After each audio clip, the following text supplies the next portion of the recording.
안녕하세요. 동물을 위한 행동입니다. 굉장히 오랜만인데요. 저희가 요즘에 축산업 관련해서 조사하는 작업이 있어서 정말 눈코 뜰 새 없이 굉장히 바쁩니다. 그 와중에 잠깐 시간을 내서 개식용 관련해서 정리를 해드리려고 해요. 굉장히 문의가 많이 들어오고 있거든요.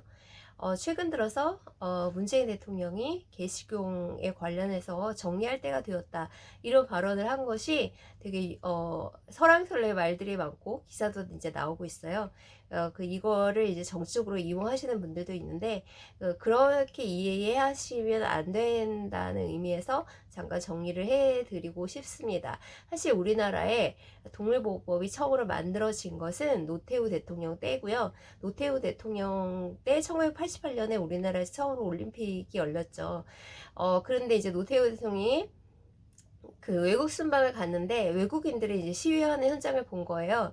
한국에서 개 식용을 하고 있다, 그거를 비판하는 국제 정세가 있다는 것을 알게 되어서 이제 도대체 이거 어떻게 해결을 해야 되냐, 그거를 이제 밑에 사람들에게 시켰어요. 그래서 우리나라에 동물보호법이 없다는 것을 알게 되었고, 그렇게 해서 처음으로 이제 탄생을 하게 되었습니다.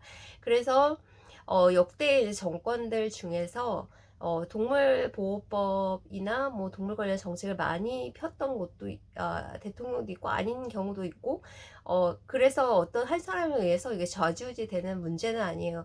그리고 여러분들이 꼭 기억하셔야 될 것은 우리나라는 민주공화국이고 삼권 분립이 헌법에 보장되어 있는 나라이기 때문에 어떤 사람에 의해서 좌지우지 되었다라기보다는 우리 사회의 국제적 위상이 그렇게 높게 되었다라는 것으로 생각하시면 될 것 같아요. 이거를 다른 나라의 문화를 우리나라에서 받아들이느냐라는 어떤 민족주의적인 감정으로 풀어낼 것이 아니라, 제가 추측하기는 이제 그렇습니다. 사실 외국 순방을 가잖아요, 대통령이. 그러면은 가서 외국의 정상들과 정상회담을 하고 기자회견도 하시는데, 사실 외국에 있는 한국 외교관들과 비공식적으로 만남을 많이 갖습니다. 교민들이 그 사회에서 어떻게 살아가는 어려움이 있는지, 아니면 우리나라의 국제적 위상이 그 나라에서 어떤지, 이런 것들에 대해서 이제 들을 수 있는 창구죠. 주로 외교관이나 거기서 있는 교민들의 이제 목소리인데, 사실 우리나라가 외국에 살고 있는 교민들이나 외교관들 사이에서 한국은 개를 먹는 나라라는 그 인식이 아직도 있고, 그것 때문에 박지성 선수의 응원가 중에 개고기송 뭐 이런 게 있어서 문제가 되었었잖아요. 그게 굉장히 큰 압박이 된다, 부담스럽다, 이런 이야기들을 많이 했을 것이라고 생각이 들어요. 그래서 그럼 우리나라의 현재 위상에서 이것을 빨리 없애는 게 좋지 않을까, 이런 어떤 추세가 된 것 같아요. 우리나라의 문화산업이 거의 전 세계적인 그런 열풍을 불러일으킬 정도로 우리나라의 문화 위상이 굉장히 커졌는데, 그 정도가 된 사회이고, 지금 코로나로 굉장히 전 세계적으로 경제가 어려워지고 있음에도 불구하고 우리나라가 작년 2020년에 세계 경제 10위권 안으로 이제 들어오게 됐어요. 그 배경은 우리나라가 사실 굉장히 강력하게 하고 있는 문화산업이나 반도체 산업 같은 것이 해외에서 이제 경쟁력이 어느 정도 있고, 그다음 내수를 위주로 한 경제를 하는 나라는 좀 어려워지고 이런 것들도 있긴 하지만, 우리나라가 경제, 산업, 문화적으로 굉장히 전 세계적인 어떤 선진국의 대열로 들어가고 있는 그런 시대인 것 같아요. 그러면서 이제 선진국의 제도에 맞게, 어떤 그 국제적인 정세에 맞게 뭔가 맞춰 나가야 되는 시대에 개고기 산업은 이제 없어야 되지 않을까라는 발언을 한 것이라고 생각이 듭니다. 그런데 여기 관련해 가지고 찬반 논쟁이 붙어요. 그런데 찬반 논쟁은 전혀 현실성이 없는 것이라는 것을 꼭 말씀드리고 싶어요. 그러니까 그런 것 때문에 스트레스 받으시는 분들이 되게 많더라고요. 개고기는 뭐 우리나라의 민족 문화인데 왜 그거를 없애냐. 제 개고기 찬성하는 사람들도 제가 어떤 언론에서 나왔던 찬성 반대 중에는 개고기 산업에 찬성하시는 분들도 꽤 있어요. 그런 것 때문에 스트레스 받으시는 분들도 있는데, 스트레스 받으실 필요가 없고요. 솔직히 그냥 개고기 산업은 사양 산업입니다. 그리고 문제 핵심은 뭐냐면요. 동물을 먹을 때, 사람들이 먹을 때 여러분들 꼭 그걸 아셔야 되는 게 있어요. 죽어있는 사체를 먹는 것이 아니죠. 일부러 살아있는 동물을 이제 죽이는데 그 사체가 이 자연사에서 죽은 사체는 이미 심장이 멈춰서 혈액이 돌지 않는 상태이기 때문에 그걸 먹었을 때 이제 혈액에 있는 여러 가지 박테리아 감염이나 세균들을 그대로 먹을 수 있고 부패가 시작이 되기 때문에 이거는 인간이 먹을 수 없는 고기가 되는 거거든요. 그래서 가장 빠른 시간 내에 그 동물을 이제 무의식 상태로 만든 다음에 이제 방요를 합니다. 그래서 피를 빼요. 그래서 심장이 서서히 멈추기, 그래서 이제 심장이 멈춰서 죽게 되거든요. 그런 고기를 이제 먹는 거죠. 그러니까 동물을 키우고, 그 다음에 그 동물을 죽일 수 있는 곳으로 운송하고, 그 다음 그 동물을 어떻게 하면 위생적으로, 그 다음에 복지에 입각해서 동물의 고통을 덜 주는 방향으로 죽이느냐에 대한 기준이 있습니다. 그래서 축산업에 쓰이는 모든 동물들을 사육, 운송, 도축의 과정을 거쳐요.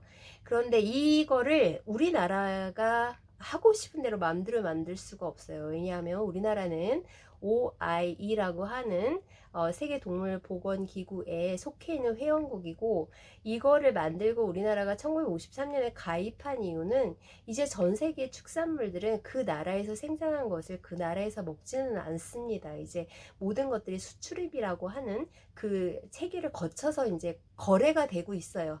그런데 저쪽 나라에서 만든 축산물을 우리나라에서 어떻게 믿고 그거를 수입을 하겠어요?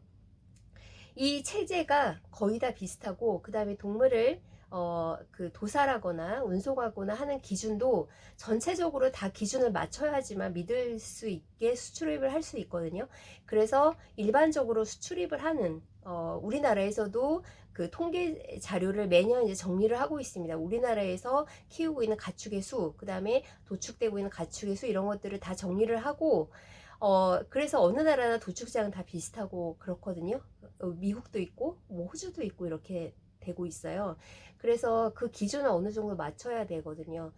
국제적인 기준에, OI에서 맞는 기준에 따라서 우리나라도 이제 하고, 다른 나라도 그렇게 하려고 이렇게 되어 있는데, 전 세계적으로 개를 합법적으로 먹는 나라가 없기 때문에 우리나라 독자적으로 개를 운송하거나 사육하거나 도축하는 법을 만들 수가 없습니다.